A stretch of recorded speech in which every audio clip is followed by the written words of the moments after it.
আসসালামু আলাইকুম। আমার প্রশ্নের মধ্যে এখানে বলা হয়েছে যে মিনিমাম ইলেকট্রিসিটি চার্জ 200, মানে ন্যূনতম 200 টাকা হবে, সবার জন্য প্রযোজ্য।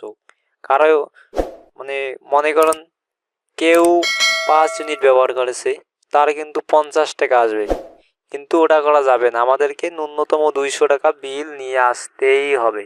100 কনসাম ইউনিট, মানে কনসাম ইউনিট যদি 100 ইউনিট হয় তাহলে পার ইউনিট হবে 10 টাকা করে চার্জ।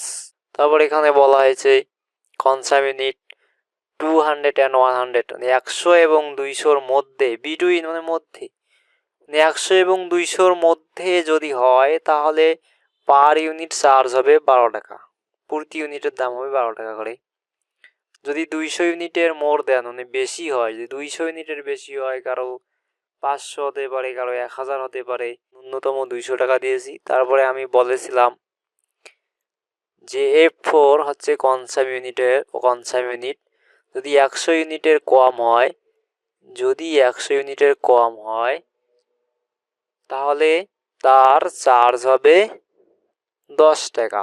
কনসেপ্ট আমি এখানে বলেছি ইফ, যদি এবং অ্যান্ড এবং, কারণ ওখানে বলা ছিল যে আমার সূত্রের মধ্যে যে 100 and 200 কনসাম ইউনিট, ওই জন্য আমি এখানে অ্যান্ড ব্যবহার করেছিলাম। তারপরে বলা হয়েছে যে 100 ইউনিটের সমান অথবা যদি কম হয় তাহলে তার চার্জ হবে 12 টাকা। তারপরে এখানে বলা হয়েছে 100 ইউনিটের সমান বা কম হলে এবং 100 ইউনিটে অ্যান্ড ব্যবহার করেছি, এবং 200 ইউনিটের সমান অথবা কম হলে চার্জ হবে 12 টাকা। তারপর এখানে বলা হয়েছে 200 ইউনিটের কম হইলে বা বেশি হলে, 200 ইউনিটের বেশি হলে চার্জ হবে 13 টাকা। ইফ এবং অ্যান্ড ব্যবহার করার কারণ কি, এই যেখানে আমার সূত্রের মধ্যে অ্যান্ড বলেছে তাই আমি এখানে অ্যান্ড ব্যবহার করেছি। 100 and 200 কনসাম ইউনিট 100 এবং 200-র মধ্যে যদি হয় তাহলে চার্জ হবে 12 টাকা। ওই অনুযায়ী আমি এখানে সূত্র তৈরি করেছি। 100 ইউনিটের সমান অথবা বেশি হলে, অথবা 100 ইউনিটের সমান বা কম হলে, এবং কম হলে এবং বেশি হলে তার চার্জ হবে 12 টাকা। কিন্তু আমি পরবর্তীতে আবার বলেছি যদি 200 ইউনিটের বেশি হয় তাহলে সে চার্জ হবে 13 টাকা করে পার ইউনিট।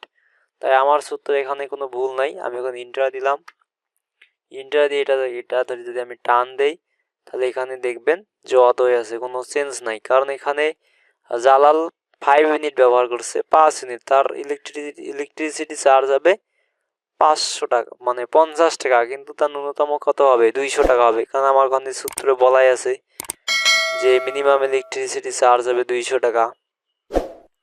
তাই আমি এখানে তার 5 ইউনিট ব্যবহার করছি, আমি তাকে 200 টাকা দিয়েছি। কারণ আমার সূত্রে এখানে কোনো ভুল নাই। যে ভাই ভুল বলেছে, আসলে ভুল না, সে বুঝে নাই, আমি তাকে বুঝিয়ে দিলাম কেন অ্যান্ড ব্যবহার করেছি। এই সূত্র ব্যবহার করে কাজ করবেন। এখন হচ্ছে আমি নতুন ফর্মুলা দিয়েছি ইলেকট্রিসিটি চার্জ। এই যে এখানে সর্বোচ্চ হচ্ছে, নিম্নতম হচ্ছে 200 টাকা। এটা আমার সূত্র আগেও দিতে পারবেন অথবা সবার শেষেও দিতে পারবেন, আপনার ইচ্ছা। তারপর আমি বলেছি ইফ, যদি 100 ইউনিটের কম হয়, যদি 100 ইউনিটের কম হয় তাহলে তার ইলেকট্রিসিটি চার্জ হবে পার ইউনিট 10 টাকা। তারপরেও আমি বলেছি ইফ, যদি 200-র সমান অথবা কম হয়, 200-র সমান কনসাম ইউনিট যদি 200-র সমান অথবা কম হয় তাহলে তার চার্জ হবে 12 টাকা।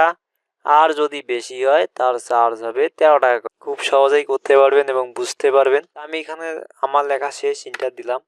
দেওয়ার পর আমি যদি এখন ধরে টান দিলাম, দেখবেন যে এখানে ইলেকট্রিসিটি চার্জ আর এখানের চার্জের মধ্যে কোনো পার্থক্য নাই।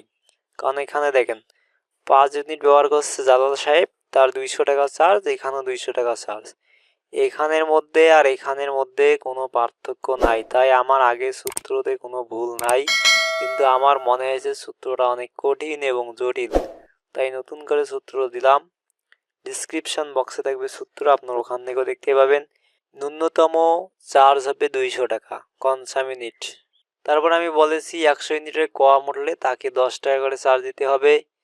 আর যদি 200 ইউনিটের সমান অথবা কম হয়, মানে 100 এবং 200-র মধ্যে হয়, তাহলে তার চার্জ হবে 12 টাকা এবং বেশি হলে হবে 13 টাকা। এখানে ক্লিক করলে দেখেন এখানে সূত্র আলাদা। যে কমেন্ট করছে তাকে অনেক ধন্যবাদ, এবং যারা বুঝতে পারবেন না তারাও কমেন্ট করে জানাবেন আমাকে। আপনাদেরকে অসংখ্য ধন্যবাদ।